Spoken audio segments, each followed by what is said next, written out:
Okay, ladies and gentlemen, I believe we have not just two good teams, but we actually have the Ushra'Khan flagship with us. I'll leave you to Angel Hunt and Kill 2. Howdy everyone, Agony Empire versus Ushra'Khan in close to the end of day 4 in Alliance Tournament 8.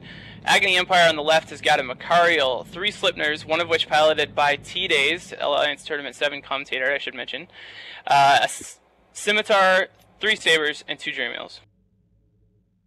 And from Ushra'Khan we have Kuva-K, let me get it right, Kuva-K Bane, the flagship for Ushra'Khan, the Nightmare, estimated at roughly 4 bill, piloted by Amaya Andashinisha. Can't say that. We have a Basilisk, 3 Tengus, a Vulture, and a Saber. Looks like a heavy shield tanking setup versus the now classic Mimitar / Angel setup. Alright, we are rolling quite a bit of distance between the teams to start out, maybe 30 or 40k, but that'll be closed pretty fast by this Mimitar team. I really don't like this Ushra'Khan setups. The ISD has given this awesome statistic that Tengus are the most fielded ship by losing teams in the tournament so far, so hopefully that stays that way. Tengus looks like they're going for the Agony Scimitar to start things off. And that Agony Scimitar is dipping perilously low into shields. Hopefully they'll be able to get some rep drones on it soon enough to be able to recover. It looks like both teams are primarying the opposing logistics ships. It appears that the Agony logistics will go down first. Perhaps the DPS from Agony will be enough to compensate, but at this point, with the logistics still up for Ushra'Khan, they may just be able to outlast. Yeah, maybe. We'll have to see. The Basilisk hurting pretty bad, and he's getting cap transfer from the Nightmare. That Nightmare having a couple extra high slots because of the Marauder type turret bonus. So he's cap transferring to the Basilisk. Not enough. Basilisk going down fast now that it's through shields. At the same time, though, first Slipner for Agony hurting pretty bad. So back and forth so far. And it looks like the Nightmare is firing Scorch. He is at a medium engagement range, ripping through Counter Loon of Agony at this point.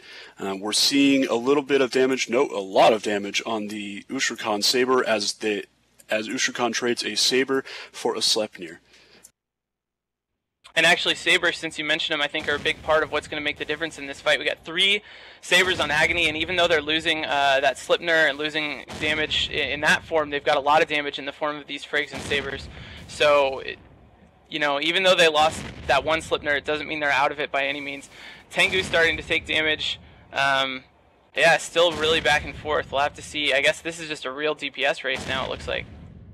Yeah, absolutely. And from where I'm sitting and where I'm watching, the Nightmare definitely does impressive DPS, but I think the Sleipnir, Macarials, and Sabers really will be able to edge out this Tengu fit. I'm not so sure. Another Sleipnir just went down. And since we have all the data for the fits on these flagships, we can see that Nightmare has a Pith X-type shield fit. So even if they get through a Tengu or 2, they have a real obstacle left in that Nightmare unless they have some E-War to make it less effective later on. But I don't think that's the case. It looks to me like these guys were shield tanked and running maybe some defensive E-War type stuff, sensor boosters maybe, or ECCM, although I don't see any graphics for those things now. Smart Bomb on this Sleipnir for sure, but T-Days and that Sleipnir are going to go down, I think. Looking pretty good right now for Ushra'Khan. It looks decent for Ushra'Khan. I'm also seeing quite a number of Vesa medium jamming drones from Agony, it looks like. Maybe, hopefully able to negate some of the damage incoming to them, but it will be unlikely. Again, this really could go either way at this point. It looks like they have changed targets to the Sabers, and the first Saber for Agony is going down with a light amount of shields taken away from Ushra'Khan. Man, another Saber down. This Nightmare just sniping stuff, or actually Tengus as well. A lot of really mobile DPS for Ushra'Khan. This might be definitely something to go against that beautiful ISD statistic. Tengu's performing really well right here. Really simple kind of tank and gank Tengus. With that Basilisk to almost a bait Basilisk with the cap transfer coming to run his local tank. And another Saber down, so now just the Macarial and 2 Dramiels. It might take a second for them to catch this Macarial. I assume he's plenty more mobile than most of the Ushra'Khan team, although it doesn't look like he's particularly far away right now. The Macarial doesn't seem to be moving at all. He just turned on a speed mod, it looks like, really blowing up his sig radius. So now these Tengus are able to hit him all for full damage if they weren't already. I believe as he's shield tanked, they were already. It's interesting. We were discussing command ships earlier and their use and the kind of how unattractive they are for the number of points, but the Vulture in conjunction with the Nightmare is an incredibly powerful setup, especially when you have a number of already fairly strong independent shield tanking ships like the Tengus. It's a really interesting way to outlast this heavy DPS setup that was brought by Agony. This Mach is trying to get away, but it's not going to happen. He's moving 1,700 meters a second, trying to get, I guess, outside of heavy missile range from those Tengus, but there's no way. They're spread out real well. He's still taking plenty of damage, and he's in structure now, so with him down, that's going to finish the match. I know those Dramiels were in orbiting one of the Tengus a second ago, and I assume it'll just take a second for them to switch damage over, finish off those Dramiels, and book this one in favor of Ushra'Khan. Another match, though, where both teams scoring a significant amount of points. We might see Agony get through to the finals. They took out, what, a Tech 3 logistics ship and one other thing.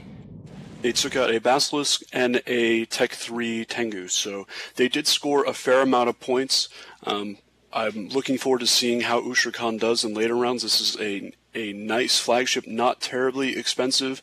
I guess now, since we've seen the Frekkies on the field, not much is going to be terribly expensive, but it's an impressive setup. It's very cohesive. It's a solid strategy.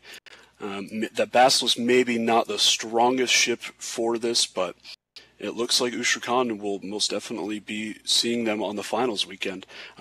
Interestingly, it looks like the Nightmare is still shooting Scorch. He seems to actually be landing some hits on the Dramiel, probably for minuscule amounts of damage. It doesn't look like the Dramiels have gone to full arena orbit yet. We'll see whether they do so.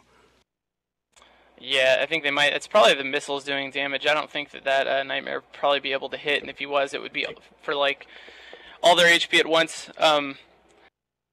Oh dang, I had something I was gonna say. About the setup, like being cohesive. I think it looked like a garbage setup. I mean, it performed well, and that's the kind of thing that always makes me wonder if I have any idea what I'm talking about. But I think this looks a lot like it's kind of a more advanced version of the setup we don't like, the Drake kind of passive shield.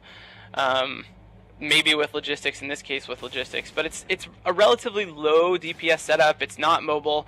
It can't do too much against E-War. It's not fielding too much E-War of its own. It's just kind of simple tanking gank, and it did well here. So I don't know. Maybe it could continue to do well, but I think if it runs into a bomber setup, or if it runs into kind of something with a little more, I don't know, a little more trickiness to it, something that can shut down the logistics chain really quickly and kind of isolate the damage, it might not do so well. But I don't know. Good job, Ushra'Khan, making it work, I guess. That one Dramiel's about to go down, it looks like. The Tengus have switched to precision Scourge heavy missiles, so that is going to be the majority of the damage incoming onto the Dramiels. And I agree that the setup was cohesive and simple, and I believe all the pilots completely were able to keep with the strategy against a setup that like Rote Capel actually just fielded. I don't think it would have fared very well at all.